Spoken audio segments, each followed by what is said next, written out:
FATEC, projetando o futuro. Realização, FATEC Matão.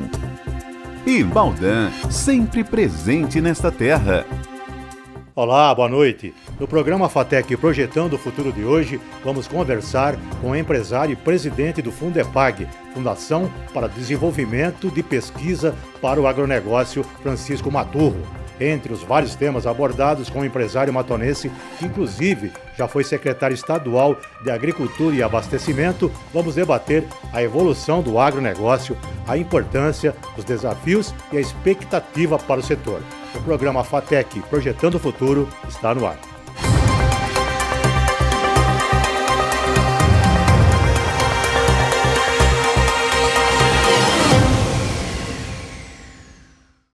Baldan parceira, sempre está contigo, no campo e na terra, para o mundo inteiro. Trabalho robusto e pesado, o setor agro vai ganhar.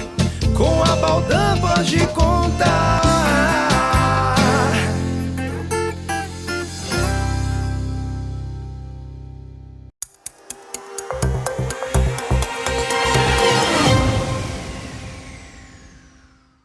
Bem, como havíamos anunciado na abertura do programa de hoje, FATEC Projetando o Futuro, nosso convidado é o empresário matonense Chiquinho Maturro.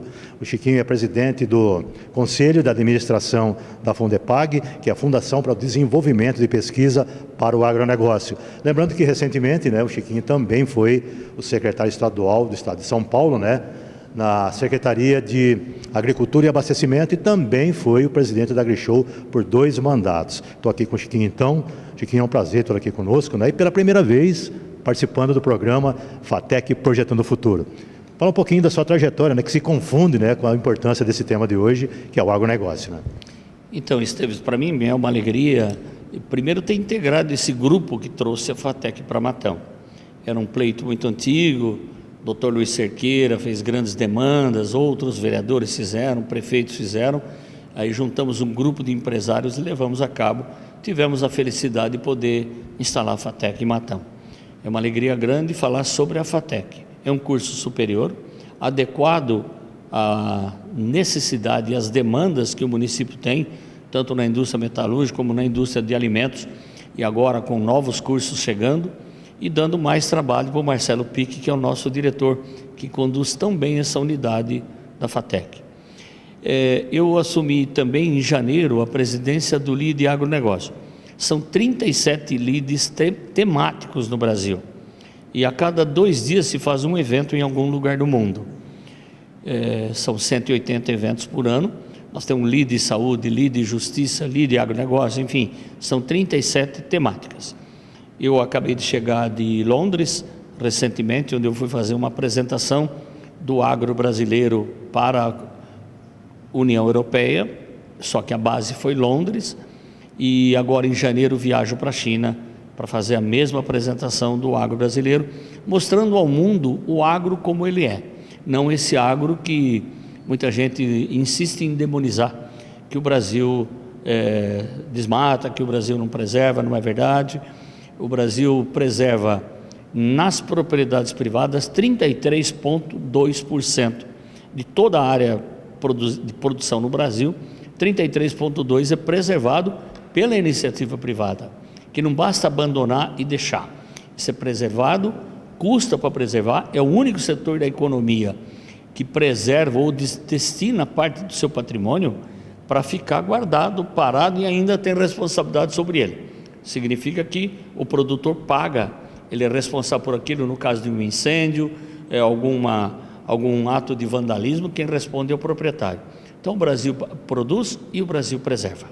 Falando em preservação, quem por algum motivo degradou, tem uma área degradada, há a preocupação hoje de corrigir essa degradação de áreas, e adequá-las à necessidade agora do presente, para que não ocorra novamente a degradação e para que esteja dentro dessa lógica, de produzir mais sempre numa área menor. Esteves, assim, o Brasil é predominantemente um país de terras muito pobres. Essa é a predominância do Brasil todo. O Pedro Vaz de Caminha já começou a primeira mentira no descobrimento, que ele disse que aqui em se plantando tudo dá. Não foi bem assim. Não é bem assim a história. Nós temos grandes áreas do Brasil degradados pela natureza. O cerrado, que hoje é uma pujança na produção, sempre foram áreas degradadas pela natureza. O homem não tinha chegado lá. Essa nova evolução do agro é que chegou no cerrado, aplicando ciência, tecnologia, muito suor e muita coragem do produtor para transformar áreas como aquela em produtiva. A outra área que foi degradada pela mão do homem, nós estamos arrastando coisas aí do Império, que eram solos que quem chegou no Brasil, os imigrantes europeus predominantemente, que vieram fazer agricultura ou vieram trabalhar na roça, e nós sabemos, a nossa cidade é um exemplo disso, eles não tinham o domínio da tecnologia para clima tropical. Eles vinham da Europa, onde o clima é temperado. E em clima temperado é um tipo de agricultura. E aqui eles vieram fazer, não tem nenhuma maldade, mas eles vieram fazer aqui o que eles aprenderam lá. E aqui não deu certo. E não daria certo de maneira nenhuma. Aí chega a ciência, chega a tecnologia, os institutos de pesquisa, tanto que a Embrapa tem 50 anos, que ela é nacional, ela é internacional e tem 50 anos, está fazendo 50 anos agora. Fundada em 1973 e significa um divisor de águas aí, né? Na verdade é assim. Principalmente no Cerrado, né? Ela foi fundada no papel em 1972, 7 de dezembro de 72. Depois ficou criada no papel e quem acabou levando à frente foi um ministro da época, Luiz Fernando Cirne Lima, e que acabou de estruturar a Embrapa no papel. E quem implementou a Embrapa, quem levou a Embrapa à frente, mandou mais de 1.000 homens para o exterior para se tornar professores, doutores em ciências agrárias, foi Alisson Paulinelli, que recentemente foi indicado por 3 vezes ao Nobel da Paz. Lamentavelmente ele morreu, então esse prêmio já não existe. Então, na verdade, o Brasil começa a sua grande evolução, a mecanização, a partir do cerrado. E a partir do cerrado, nós começamos a desenvolver técnicas para o clima tropical no qual nós vivemos. A Fundepag, né, também é uma excelência em pesquisa, né? É uma excelência em apoio à pesquisa. A função da Fundepag é apoiar a pesquisa financeiramente. Ela tem os provedores, os aportadores de recursos que se destinam à pesquisa. É isso que a Fundepag faz. É uma fundação com 45 anos, um capital absolutamente extraordinário, que fomenta a pesquisa direcionada. Não faz pesquisa por pesquisa, ou não faz pesquisa para o pesquisador fazer tese de mestrado ou doutorado. A Fundepag trabalha com pesquisa aplicada. É aquilo que fazem os institutos em São Paulo. Instituto Agronômico de Campinas, que ainda foi fundado no Império, Instituto Biológico, o Instituto de Pesca, o Instituto de Tecnologia de Alimentos. Isso são pesquisas direcionadas, significa que são pesquisas aplicadas. Chiquinho, eu vou pedir licença para você agora, nós vamos para o intervalo e na volta vamos continuar com esse bate-papo, tá bom? Tá bem? Vamos para o intervalo, na volta, continuando conversando aqui com o empresário, né, Chiquinho Maturro.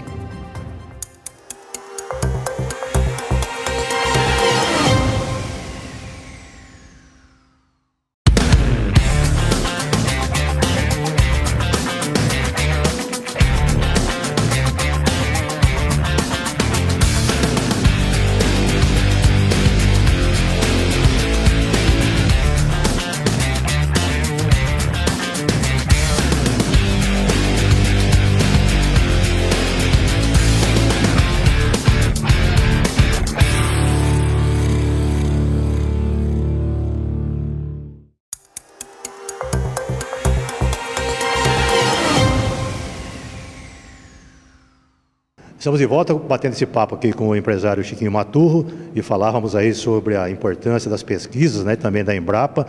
Agora eu queria já entabular um outro assunto, Chiquinho, que é ver contigo, né, que claro, né, que o agronegócio hoje é responsável por uma grande parte, um grande percentual do PIB brasileiro, suplantando inclusive o da indústria, né. Eu queria saber de você quais são as principais etapas da evolução, né, do agronegócio brasileiro. Então, Esteves, como eu te dizia no bloco anterior, o Brasil fazia agricultura baseado naquilo que os imigrantes aprenderam nos seus países de origem, clima temperado. Isso não dava certo. Dava certo no sul do país, mas era insuficiente para alimentar a população do Brasil, que era absolutamente crescente. Você se lembra que em 1970 o Brasil tricampeão, nós éramos 90 milhões de habitantes, né? E hoje nós somos mais de 200 milhões tranquilamente. Então a demanda por alimentos é crescente. Aí surge o primeiro homem que fez o plantio direto no Brasil, que era chamado de louco. E todo mundo que é louco faz alguma coisa, todo mundo que é vivo faz alguma coisa diferente, é louco. Taxado, né? Taxado de louco. Depois ele vira visionário, né? Depois que morre. Depois gênio. Depois gênio. Depois é outro capítulo. Então o senhor Herbert Bartz, aqui de Rolândia, no Paraná, ele começou a fazer plantio direto sobre palha. Deixava a resteva da colheita anterior e fazia um plantio sobre aquela resteva, sem arar e gradear, que era a prática da época. A mecanização começou assim, preparo do solo. E hoje, essa técnica do plantio direto evoluiu tanto que nos permitiu fazer a segunda safra. Só o plantio direto nos permitiu.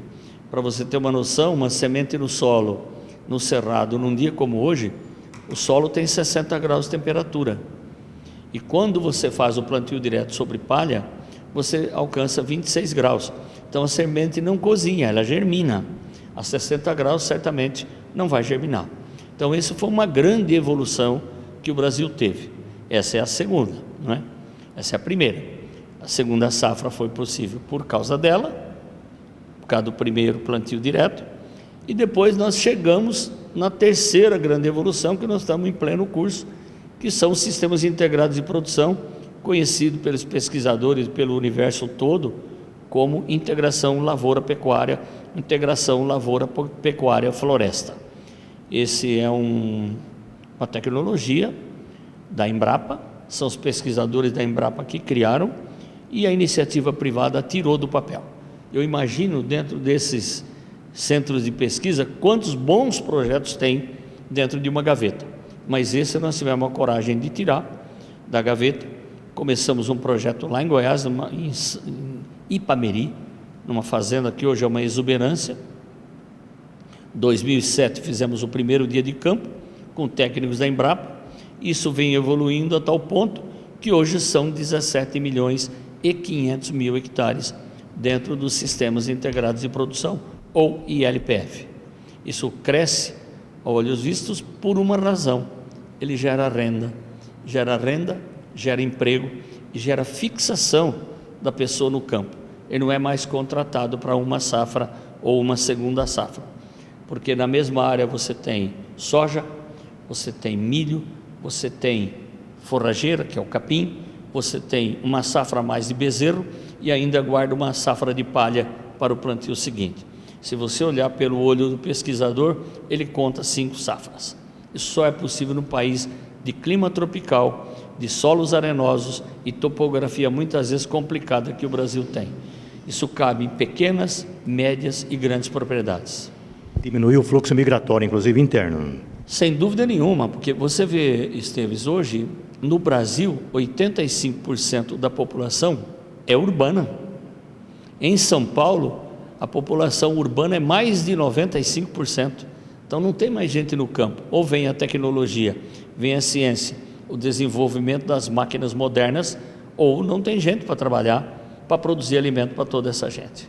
E com o agravante de que essa superpopulação urbana, ela também cria uma multidão de subempregados, né? Sem dúvida nenhuma. Agora, no passado, o pessoal dizia assim, pelo menos eu ouço dizer, quase que vivi isso, a pessoa dizia: olha, você vai estudar, senão você vai ter que ficar na roça. Hoje não dá para ficar na roça sem estudar, não. A tecnologia chegou lá, as máquinas chegaram lá, os computadores chegaram, a conexão com o satélite é um fato, as máquinas geram dados, que geram informações, que geram mapas agronômicos, e daí para frente é informação. Isso sim dá resultado, dá produtividade, dá renda e garante emprego. O lavoureiro hoje, ele é um cientista, né, da terra, né? Ele é um cientista. E tem uma outra coisa que precisa ser dito. A tecnologia, a ciência tem avançado tanto que produzem sementes adequadas a cada região do país, a cada bioma do país, e ajusta a janela de plantio. Porque se nós temos excesso de chuva no sul, significa que nós estamos no El Niño, que deve durar até o fim de 24, pode estar faltando chuva no norte, como está faltando. Esse é o Brasil que nós temos. E o centro-oeste, onde predomina a cultura de cereais e fibras, o centro-oeste sofre com chuva, mas tem um período mais definido. E quando você tem um período mais definido, a ciência vem e ajusta as variedades de semente, defensivos, fertilizantes, para caminhar de tal forma que minimiza o risco de perdas. Eu tinha mais 3 ou 4 tópicos aqui para tocar com você. Infelizmente, nesse programa não vai dar tempo. Se você concordar, nós voltamos no próximo programa e damos continuidade a esse bate-papo. Pode ser? Eu concordo sempre com você, Esteves. Então, tá, o programa FATEC Projetando o Futuro de hoje vai ficando por aqui. Na semana que vem temos um novo encontro com o empresário Chiquinho Maturo. Lembrando que o programa FATEC Projetando o Futuro é logo após o Jornal TVM. Tenham todos uma ótima noite e até o próximo programa.